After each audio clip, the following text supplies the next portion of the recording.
Friends, ലിഥാസ് food വേൾഡിലേക്ക് ഏവർക്കും ഹൃദ്യമായ സ്വാഗതം.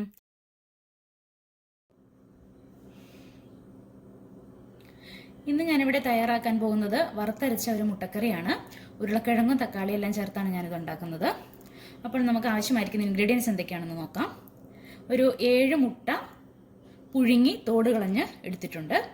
1/4 ടീസ്പൂൺ മഞ്ഞൾപ്പൊടി, 2 ടേബിൾ സ്പൂൺ മല്ലിപ്പൊടി, 3 തണ്ട് കറിവേപ്പില, 2 ചെറിയ ഉരുളക്കിഴങ്ങ് തൊലി കളഞ്ഞ് അല്പം ഉപ്പും മഞ്ഞൾപ്പൊടിയും ചേർത്ത് വേവിച്ച് വെച്ചത്, 1 ടേബിൾ സ്പൂൺ മുളക് പൊടിയും 1/2 ടേബിൾ സ്പൂൺ കാശ്മീരി മുളക് പൊടിയും, 1/4 ടീസ്പൂൺ പെരിഞ്ജീരകം, 1 ടീസ്പൂൺ കുരുമുളക്, 3 വലിയ സവോള ചെറുതായി കനം കുറച്ച് അരിഞ്ഞത്, 1/2 കപ്പ് ചിരകിയ തേങ്ങ, നല്ല പഴുത്ത തക്കാളി 2 എണ്ണം, പിന്നെ വെളിച്ചെണ്ണയും ഉപ്പും ആവശ്യത്തിന്.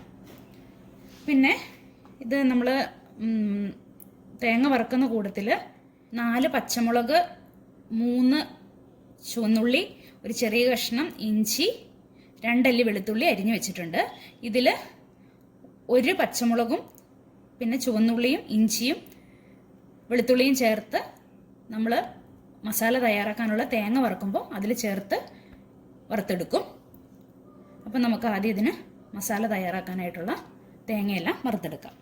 ചൂടായ ഒരു ഫ്രൈ പാനിലേക്ക് നമുക്ക് അല്പം വെളിച്ചെണ്ണ ഒഴിച്ചു കൊടുക്കാം. ഇനി ഇതിലേക്ക് നമുക്ക് അരിഞ്ഞു വെച്ചിരിക്കുന്ന ചുവന്നുള്ളി, ഇഞ്ചി, വെളുത്തുള്ളി, പിന്നെ 1 പച്ചമുളക്, അപ്പം കറിവേപ്പില, ഇനി പെരിഞ്ജീരകവും കുരുമുളകും ചേർത്ത് ഒന്ന് വഴറ്റിയെടുക്കാം.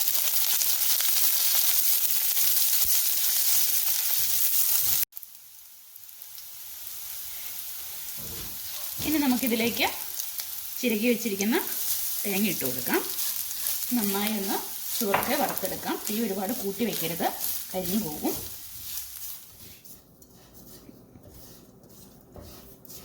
അപ്പം നമ്മുടെ തേങ്ങയൊക്കെ ഇവിടെ നന്നായി ഫ്രൈ ആയിട്ട് വന്നിട്ടുണ്ട്. ഞാനിപ്പം തീ സിമ്മിലേക്ക് ആക്കിയിട്ടുണ്ട്. ഇനി നമുക്ക് എടുത്തു വെച്ചിരിക്കുന്ന പൊടികൾ ചേർത്ത് കൊടുക്കാം.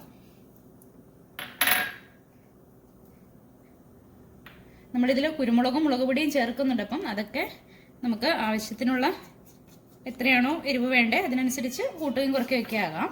പച്ചമുളകും ചേർക്കുന്നുണ്ട് നമ്മളിതിൽ.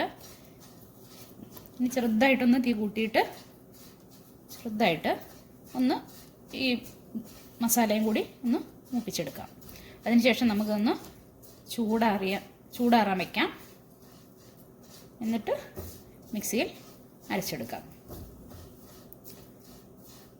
ഞാനൊരു കടായി അടുപ്പത്ത് ചൂടാകാനായി വെച്ചിട്ടുണ്ടായിരുന്നു. നന്നായി ചൂടായിട്ടുണ്ട്. ഇതിലേക്ക് നമുക്ക് ആവശ്യത്തിന് വെളിച്ചെണ്ണ ഒഴിച്ചു കൊടുക്കാം.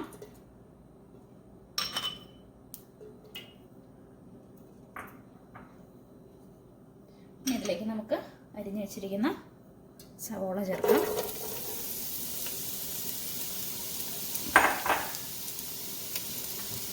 പച്ചമുളക്,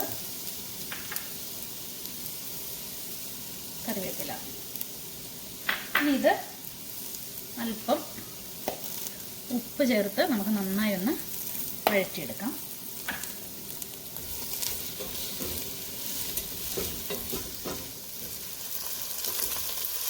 നമ്മുടെ സവോള ഒരുവിധം നന്നായി വഴന്നിട്ടുണ്ട്. നമുക്കിനി അരിഞ്ഞു വെച്ചിരിക്കുന്ന തക്കാളി കൂടി ചേർത്ത് വഴറ്റാം.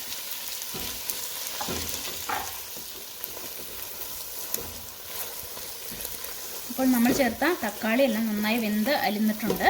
ഇനി നമുക്ക് വേവിച്ച് വെച്ച ഉരുളക്കിഴങ്ങ് ഇതിലേക്കിട്ട് ഒന്നിളക്കാം.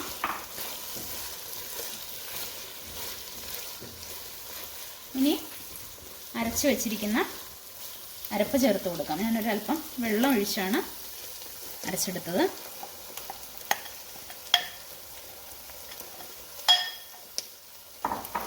ഇതൊന്ന് നന്നായി വഴറ്റിയെടുക്കാം.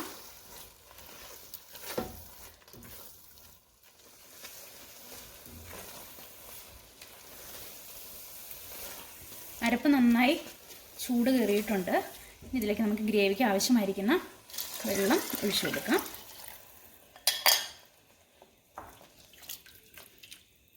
ഇത് തണുത്ത് കഴിയുമ്പോൾ നല്ലപോലെ കുറുകും. അപ്പം നമുക്ക് അതിന് ആവശ്യമുള്ള വെള്ളം ഇപ്പം തന്നെ ഒഴിച്ചു കൊടുക്കണം. ഈ സമയത്ത് നമുക്ക് ഇതിൻ്റെ ഉപ്പൊക്കെ നോക്കി ആവശ്യത്തിനുള്ള എല്ലാം ചേർത്ത് കൊടുക്കാം.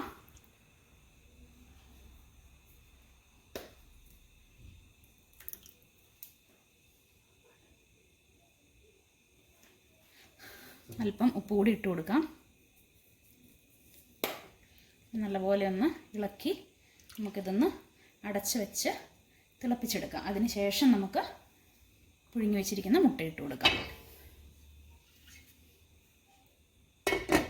അപ്പം നമ്മുടെ ഗ്രേവി എന്തായെന്ന് നോക്കാം.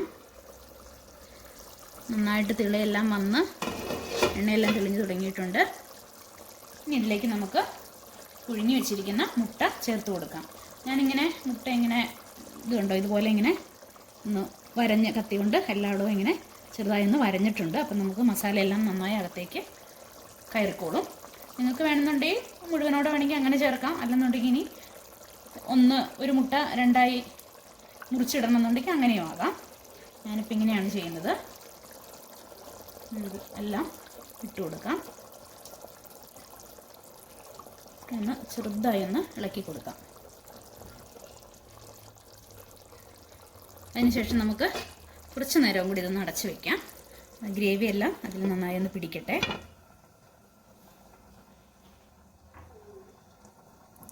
അപ്പോൾ നമ്മുടെ മുട്ടക്കറി നന്നായി തിളച്ച് എണ്ണയെല്ലാം മുകളിൽ നന്നായി കണ്ടോ തെളിഞ്ഞ് വന്നിട്ടുണ്ട്. അപ്പോൾ നമുക്ക് കുറച്ച് കറിവേപ്പില ഇട്ട് കൊടുക്കാം. ഇനി ഇതൊന്ന് തീ ഓഫ് ചെയ്തതിന് ശേഷം ഒരു 2-3 മിനിറ്റ് അടച്ചു വയ്ക്കാം. അതിൻ്റെ ആ കറിവേപ്പിലേൻ്റെ ഫ്ലേവേഴ്സ് എല്ലാം കൂടെ നന്നായി ഇറങ്ങട്ടെ. നമുക്ക് നമ്മുടെ കറി എന്തായെന്നൊന്ന് തുറന്നു നോക്കാം. നല്ല മനമയക്കുന്ന സ്മെല്ലൊക്കെ വരുന്നുണ്ട്. എണ്ണയെല്ലാം തെളിഞ്ഞ് നല്ല കിടപ്പുണ്ട്. നമുക്കൊന്ന് ഇളക്കി നോക്കാം. നല്ല വറുത്തരച്ച മുട്ടക്കറി ഇവിടെ റെഡി ആയിട്ടുണ്ട്. കണ്ടോ, കിഴങ്ങും മുട്ടയും എല്ലാം നല്ല ഇതായിട്ട് കിടപ്പുണ്ട്. അപ്പം നമുക്ക് ഇനി ഇതൊരു സെർവിങ് ബൗളിലേക്ക് മാറ്റാം. അപ്പോൾ ഇതാണ് നമ്മുടെ വറുത്തരച്ച നല്ല അടിപൊളി മുട്ടക്കറി. ഇത് ചോറിൻ്റെ കൂടെ, ചപ്പാത്തിൻ്റെ കൂടെ, പൊറോട്ടയുടെ കൂടെ, ഇടിയപ്പത്തിൻ്റെ കൂടെ, പാലപ്പത്തിൻ്റെ കൂടെ എല്ലാം നല്ലൊരു കോമ്പിനേഷനാണ്. അപ്പം എല്ലാവരും ഇതൊന്ന് ട്രൈ ചെയ്ത് നോക്കണം. എൻ്റെ ഈ റെസിപ്പി ഇഷ്ടമായെങ്കിൽ എൻ്റെ ചാനൽ സബ്സ്ക്രൈബ് ചെയ്യുക. തൊട്ടടുത്ത് കാണുന്ന ബെൽ ഐക്കൺ കൂടി ഒന്ന് എനേബിൾ ചെയ്യുക. മറ്റൊരു റെസിപ്പിയുമായി അടുത്ത ദിവസം വീണ്ടും കാണാം.